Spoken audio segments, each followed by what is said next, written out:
and happy Friday. I am your host, Kevin Jonas, and we've got some fun trivia for you tonight. We hope everyone that got snow yesterday in the Northeast had some fun and drank some hot chocolate. It's early for snow, but we are not complaining. It's almost Thanksgiving, so it kind of feels like Christmas. Well, that's to me anyway. Speaking of Thanksgiving, we wanted to announce that we are having shows next week on Monday and Tuesday, and then we will be back after the holiday, giving everybody a little time off. Make sure you tune in and play, though. We want to send you off with some extra cash for that turkey. Or maybe booze, because we all know you gotta fill up and then fill up again. All right, let's get to the game. Let's do it. Are you excited? We have some cash to give away tonight. That's right, we have a $100. All you have to do is get these 12 questions right first. Yes, I will be asking a series of increasingly difficult trivia questions. First, there will be 2, then 3, then 4 answers for you to choose from. If you get all of the answers correct, you will either win or split the cash prize. Get an answer wrong? Don't worry, you won't be eligible for today's cash prize, but you can continue to play, earning gems. Gems let you buy stuff like taking one of the wrong answers off the board, and of course, extra lives. These keep you in the game even if you get a question wrong, except for question 12. Don't forget the easiest way to get extra lives, just invite friends to play and have them use your referral codes. Alrighty, I'm ready. It's Friday night. Let's get into giving away some cash. Question number 1. Watch Audrey Hepburn or Pamela Anderson? Yes, which actress was the star of Baywatch? Audrey Hepburn or Pamela Anderson? The global popularity of Baywatch was huge. At its peak in 1993, it was widely reported over 1 billion people tuned in to the show weekly. 1 billion. That's so many people. All right, well, your correct answer is Miss Pamela Anderson. At 94% of you getting it right. Some people actually thought it was Audrey Hepburn. So that's surprising. According to Hasselhoff, in his autobiography, Don't Hassle the Hoff, Pam's husband Tom Lee would go nuclear when his wife had to do love scenes with co-star David Chachaki. Chachaki? Chachaki? Chakaka? I don't know how to say the last name. I apologize. All right, moving on to question 2. In Home Alone, Kevin gets left behind during which holiday? National Donut Day or Christmas? Yeah, National Donut Day or Christmas. In a recent interview, Macaulay Culkin asked, why didn't he just call the cops? It's true, but 1, Kevin didn't have the utmost respect for authority. It's true. Number 2, he likely liked being left behind because he liked being home alone because he could do whatever he wanted, like ordering ice cream and pizza. Keep the change. Yeah, great movie. Your correct answer, of course, is Christmas. Yeah, 99% of you getting it right. Oh, almost 100%. Of course it's Christmas, unless you've been living under a rock and you haven't seen Home Alone. You should do that, and Home Alone number 2, because it's amazing. Merry, amazing. The scene where bricks fall from the sky and he goes, Harry! Still one of my favorite moments in all of cinema. Moving on to Q3. In 2015, NFL scandal when a team was allegedly used underinflated footballs was a nickname for what? Supergate, Deflategate, or Ballgate? Yeah. Do you remember this game? It was when the New England Patriots defeated the Indianapolis Colts 45-7 in the AFC Championship game. Prior to and during the game, the Colts accused the Patriots of underinflating their footballs. You know? Underinflating balls. You just don't want that. Your correct answer is Deflategate. Yeah, 84% of you got it right. They have pills for that now. Following a 5-month investigation, the NFL announced on May 11th, 2015, that quarterback Tom Brady would be suspended without pay for 4 games of the upcoming NFL season. That totally makes sense because, you know, if they wouldn't have done that, would they have actually got to the Super Bowl? We shall never know. All right, moving on to Q4. Show me the money is a famous quote from which film? Wall Street, Inside Man, or Jerry Maguire? Wall Street, Inside Man, or Jerry Maguire? I am here showing you the money, but Pop Culture Live isn't an option. That wouldn't have been a correct answer. Anyway, the movie had a budget of $50 million and grossed $273 million worldwide. The film showed them the money. Your correct answer is Jerry Maguire. Show me the money! Show me the money! Yes, 20 years later, Jerry Maguire ranks as number 5 on the list of blockbuster romantic dramas, just behind 50 Shades of Grey. Titanic, of course, tops that list. I didn't really realize that 50 Shades of Grey was a romantic drama, and some smut drama, maybe, a little bit. We all need a little bit of that in our life sometimes, right? Moving on to Q5. This Lonely No More solo artist was best known as the lead singer of Matchbox 20, Jason Wade, Zayn Malik, or Rob Thomas. Matchbox 20 1996 debut album was Yourself or Someone Like You, from which both the songs Push and 3 AM were top 10 charts. The album went on to be diamond certified at 12 million copies sold. 12 mil! So many albums. The game for music has changed so much. Your correct answer is Rob Thomas. Yes, 82% of you got it right. Atlantic Records was close to dropping the band when they noticed that sales had spiked in Birmingham, Alabama. In Birmingham, radio stations have begun playing the song Push from their album instead of the single Long Day. Sometimes the fans speak and you just gotta listen. That's pretty good. All right, moving on to Q6. What animal has recently causing a stir in New York City by appearing in a Central Park pond?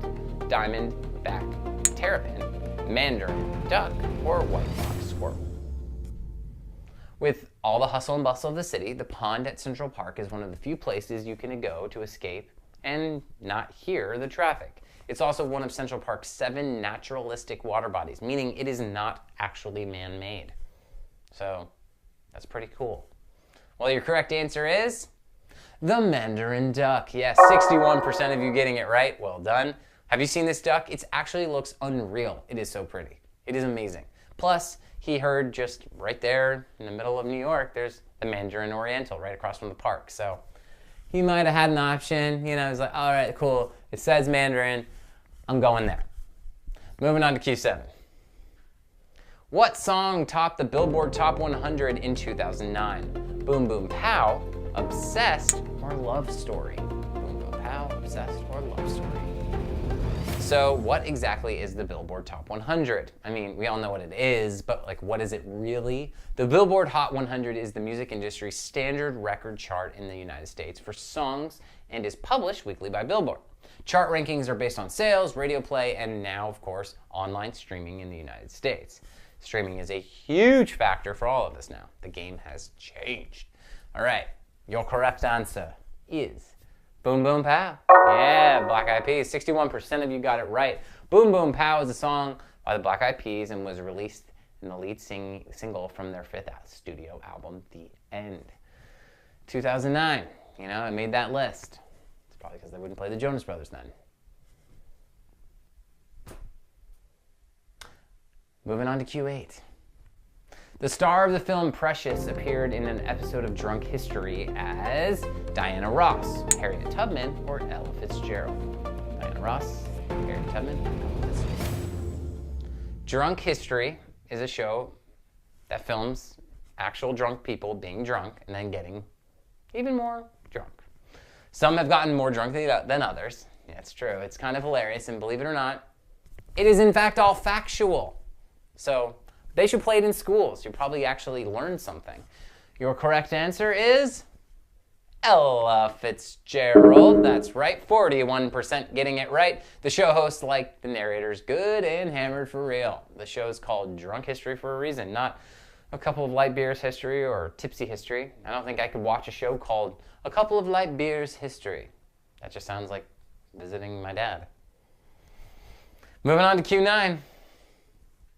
Aretha Franklin won 18 Grammys over her career, culminating in a Lifetime Achievement Award in what year? 1991, 1994, 2001, or 2009? Yes, Aretha was so amazing that we could have answer choices spanning decades, and they are actually plausible. The first of those 18 Grammys came in 1967. Can you believe that? For the song R-E-S-P-E-C-T. Respect, y'all. Well, your correct answer, let's hope you got it right. Ooh, 1994 is your correct answer, and 33% of you got it right. Ooh, that one's a little tough. Yeah, only leaving 25 for the cash prize in question 9. Will we have an answer tonight? I don't know. Will we have a winner? Let's find out. Moving on to question 10. Which product was Michael Jackson shooting an ad for when his hair caught on fire? Dr. Pepper, Sprite, Coke, or Pepsi? Yes, Michael began performing at the age of 5 with his four of his 5 brothers. Marlon, Jermaine, Tito, and Jackie, the Jackson 5. He won 13 Grammys and 23 American Music Awards. Only 13 Grammys? Just seems like he should have so many more. But at the same time, he did release Thriller, which is still the worldwide best-selling album of all time. So there is that. Your correct answer here, though, is Pepsi. Yeah, 84% of you knew the correct answer. I thought this one was going to be a little more challenging. I got to be real with you. Because I thought, the Pepsi versus Coke thing, could you remember? But yeah, guess you did. Pepsi and the Jacksons' management to hush the event up. In the end, Jackson decided to not sue Pepsi, but they paid him $1.5 million in a settlement. Pretty good. But he donated all the money to a California medical center that used it for burn victims. So that's pretty cool. Moving on to Q11. Michael Costanza, who inspired George Costanza's name in Seinfeld, attempted to do what? Sue the show, be a show writer, audition to play George, or patent bobblehead George? There's a lot of Georges in that question. The very first episode of Seinfeld opens with a conversation between George and Jerry about a button. The last episode closes with a conversation between George, Jerry, and Elaine and Kramer about a button. It's completely fitting for a show about nothing. Well, your correct answer is Sue the Show. That's right. 42% of you getting it right. Well done. Michael Costanza, Jerry Seinfeld's friend, whom George is named after, filed a $100 million lawsuit against Seinfeld, Larry David, and NBC. He claimed invasion of privacy and defamation of character, seeking damages due to the show's alleged use of his likeness. The case was dismissed, and the show maintains that the George is actually based on Larry David. But is it? All right, we're going to our final question of the night. Here we go. Let's do this dance. Yeah. Let's do this now, shall we? All right, question 12. The How to Get Away with Murder actor that plays Wes Gibbons got his start on which major movie franchise? The Hunger Games, Star Wars, Twilight, or Harry Potter? How to Get Away with Murder. Anybody know? Asking for a friend. Because, the show's pretty great, but just, asking for a friend. His name's Charlie. Your correct answer is Harry Potter. Yeah, 35% of you getting it right. Well done. Alfred Enoch was born in London and was about 12 years old when he was cast as Dean in the first Harry Potter movies. He appeared in all but one of the 8 movies. Pretty awesome. And he even voiced his character for the video game. That is a great role to land at 12. Just saying. Well, let's find out if we have any winners, shall we? I think we do. Yes, we have 11 winners sharing the prize. Otman, $9.09. Jonatic, Alex, Goodley, Billy D, Jolly Rancher Kid, James, TMWNN, Gold Scar, Action 23, and Midnight Peanut. Midnight Peanut, how you feeling? Well, that is all for us tonight, everybody. You guys have a great weekend. I will see you Monday. And looking forward to giving away some more cash. Stay safe. Good night.